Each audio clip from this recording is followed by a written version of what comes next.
Asosiysi bu yerda hozir mana qismida qanaqa qilib o'tib ketishni ko'rsataman.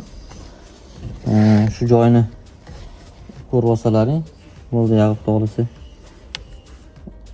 Odatdagidek ro'para chokdan ketilaveradi.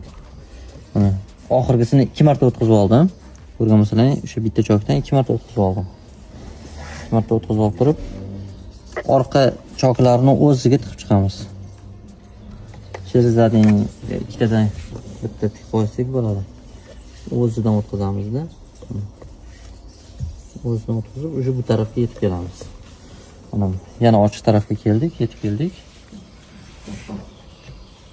Shunda yana ro'para choklardan o'tkazib tortib chiqaramiz. Videomiz cho'zilib ketadi, shuning uchun oxirida qanaqa qilib ipni tugatib, o'sha tikilishni tugatishni ko'rsatib qo'yamiz.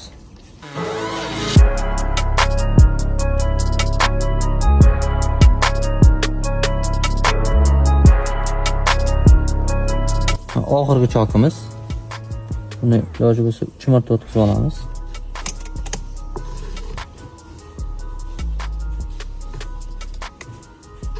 O'tkazib, buni orqa tarafiga, pasrog'iga ignani teshib tiqoramiz. Ruchqol o'ziga mana teshib pastdan chiqdi. Pastdan teshib chiqdi. Buni ozgina qoldirib turib pichoqda kesamizda. Shuni gugurtni zajirga yoqib bosib qo'ysak bo'ldi, zavod bo'ldi inshaalloh. Ruchqolimiz tayyor. Taxminan 12 minutmi vaqt ketdi shekilli.